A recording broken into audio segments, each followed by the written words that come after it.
একের পর এক দাবি দেওয়ার আন্দোলন আর বেহাল আইন শৃঙ্খলা পরিস্থিতি সবচেয়ে ভুগিয়েছে অন্তর্বর্তী সরকারকে। এক বছরে পরে ২০০ আন্দোলন মোকাবেলা করতে গিয়ে রীতিমতো খাবি খেয়েছে ডক্টর ইউনূসের প্রশাসন।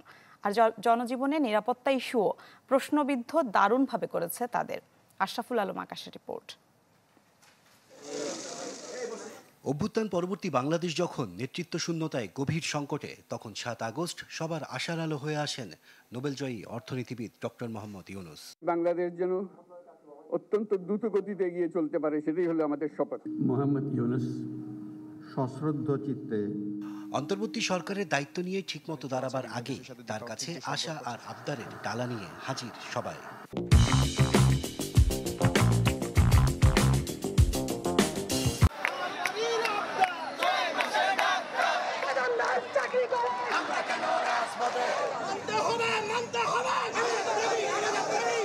রিকশা চালক থেকে শিক্ষক, চিকিৎসক, বিসিএস থেকে আনসার, বিটিআর, রাজপথে প্রায় প্রতিদিনই দাবি দেওয়ার আন্দোলন নাকাল করে তোলে সরকারকে।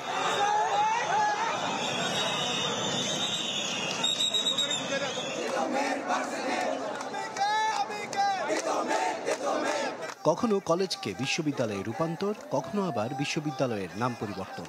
বিচিত্র সব আন্দোলন সামলাতে ঘাম ছুটে যায় ইউনূস সরকারের। একটি সমাধান করে কোমর সোজা করতে না করতে হাজির হয় আরেকটি। আগে তো এই প্রোটেস্ট করারও রাইট ছিল না। আপনি আসলেন, প্রোটেস্ট করলেন, দেখা গেল যে আপনার উপরে গুলি চালিয়ে দিল। তো সেই জায়গাটা তো আমরা নাই। আমরা প্রত্যেকটা জায়গায় আমরা নিশ্চিত করেছি যেন সবার তার ফ্রিডম অফ অ্যাসেম্বলি থাকে, ফ্রিডম অফ অ্যাসোসিয়েশন থাকে। এক বছরে পৌনে ২০০ আন্দোলন সামাল দিয়ে কিছুটা বাহবা কুড়ালো আইন শৃঙ্খলার অবনতি সমালোচনার মুখে ফেলে সরকারকে। একের পর এক ছিনতাই, ডাকাতিতে অনেকটাই অনিরাপদ হয়ে ওঠে ঢাকা শহর।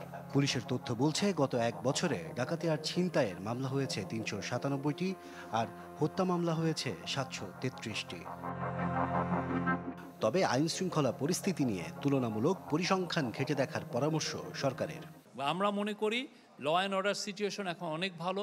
বাংলাদেশে এখন পিস অ্যান্ড স্ট্যাবিলিটি আছে। আপনারা পুরো স্ট্যাটিস্টিক্স দেখেন, কম্পেয়ার করেন গত বছর, তার আগের বছর, সবার সাথে কম্পেয়ার করেন।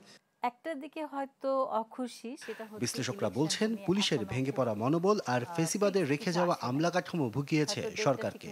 সেই সাথে শুরুতেই স্বরাষ্ট্র উপদেষ্টার পরিবর্তন ও বর্তমান উপদেষ্টার সক্ষমতা নিয়েও প্রশ্ন কম নয়। আইন শৃঙ্খলা পরিস্থিতি মোটামুটি প্রথম দিকে যেটা ছিল সেটা খুব খারাপ ছিল। ফ্যাসিস্ট সরকারের যে লোকগুলি ছিল তারা কিন্তু অনেক জায়গায় এখনো আছে। তারা যদি ওখানে বসে থাকে তার তো কোনো পরিবর্তন আসবে না। মব ভায়োলেন্স যেটা, সেটাকে আমাকে ভয়ে কাবু থাকতে হচ্ছে।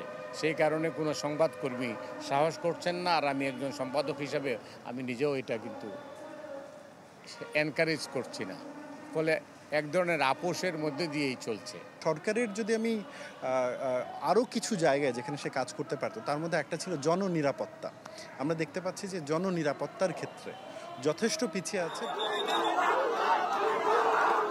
এছাড়া দুর্ঘটনা মোকাবিলার সক্ষমতা নিয়েও প্রশ্নের মুখে পড়ে সরকার। বিশেষ করে মাইলস্টোনে বিমান দুর্ঘটনার সমন্বয়হীনতা ও স্বাস্থ্য উপদেষ্টার নির্লিপ্ততার সমালোচনা কুড়াতে হয় ডক্টর মোহাম্মদ ইউনূসের অন্তর্বর্তী সরকারকে। আশরাফুল আলম আকাশ, চ্যানেল 24, ঢাকা।